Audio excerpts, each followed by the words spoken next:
Hello and welcome to today's lesson. We will be looking at investment goals. Now, what are investment goals? These are financial objectives that you as an investor wishes to achieve.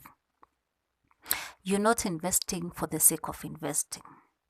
And this is something many people don't put into consideration. You have to ask yourself, why am I undertaking this investment?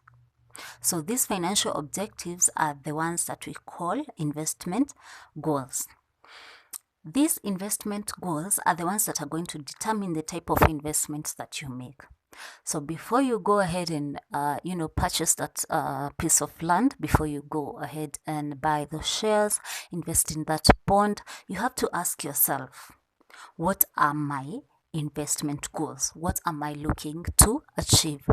That way you're going to protect yourself against a lot of frustrations as an investor. So you do not start with the investment, you start with the reasons for investment, your investment goals. So this lesson, we're going to be looking at that and helping you understand what are some of the examples that you as an investor could be looking for as investment goals.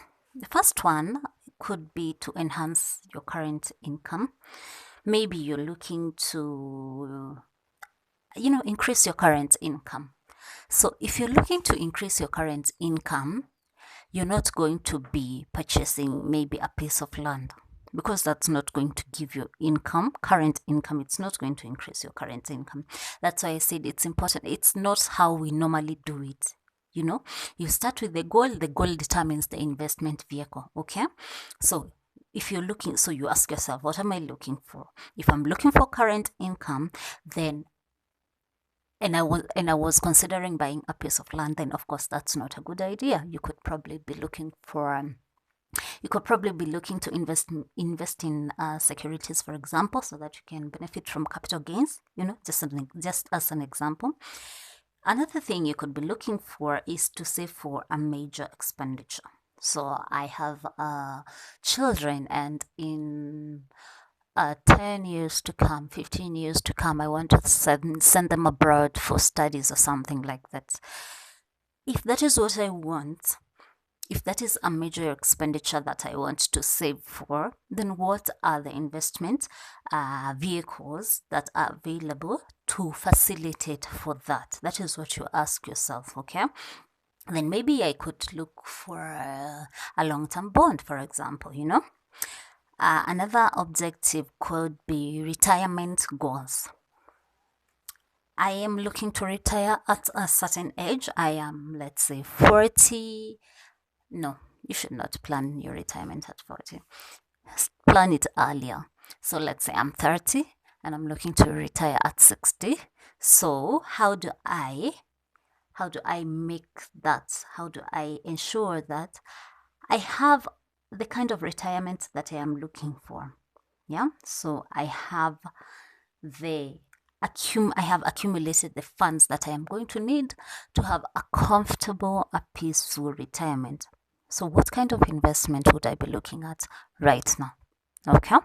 So if that is my goal, I'd probably go for, bonds, long-term bonds, those 18 years, 20 years bonds, government bonds. So I know by the time that time comes, holding all factors constant, of course, the bond will have matured. I will be paid my principal, such stuff, and my retirement will be secure. Another thing you could look is to shield income from taxes. So you have a certain income, you have certain funds, and you're looking to shield them from taxes. What are the investment vehicles available for you to provide tax shields? Yeah, so there are some investments that offer tax shields. So you are going to consider that if your goal is to shield your income from taxes. Another goal could be increase the rate of return. Yeah, so you're looking to increase the rate of return from your investment. So what investment you have right now, and how can you diversify to be able to achieve that? Now, you could be looking to reduce risk. Maybe you ventured into a very risky market industry and you're looking to reduce that. So you probably diversify in other investments that are less risky to be able to, help reduce that risk of sort of your investment portfolio. Okay. Another reason could be to generate liquidity. Maybe you have land all over. It's not very liquid. Yeah, it's not very liquid, and this is something that most people do not put into consideration when they investing in these things. So you are looking to invest in a more liquid investment vehicle. So if that is what you want, then you analyze the available investment vehicles that can offer you or that can generate more liquidity for you. You could be looking to hedge against inflation.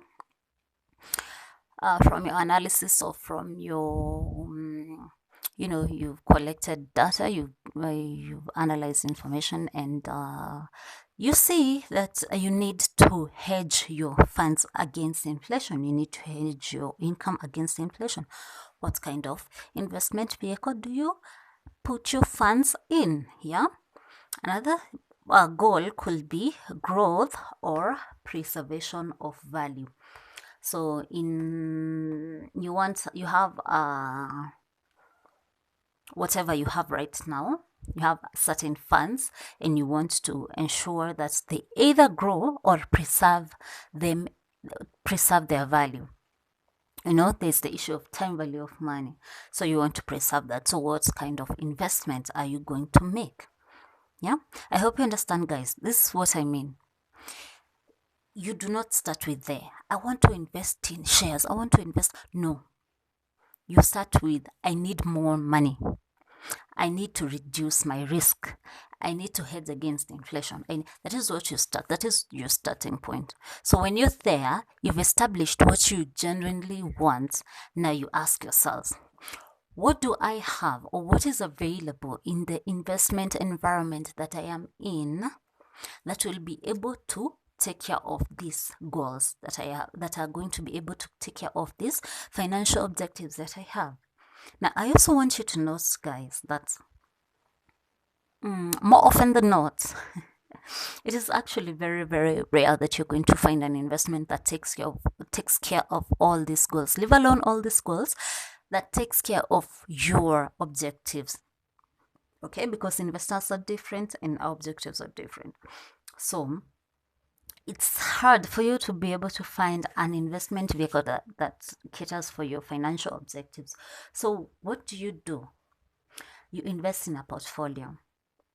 A portfolio is a combination of securities. So you have shares, you have bonds, certificates of deposits, whatever instruments. Yeah. So you invest in a combination of these securities so that you can be able to get a little bit of whatever objective you're looking for. So you have one that gives you current income, that's another one that reduces risk but it's not giving you so much current income, another one that gives you liquidity. You get what I'm saying? Yeah.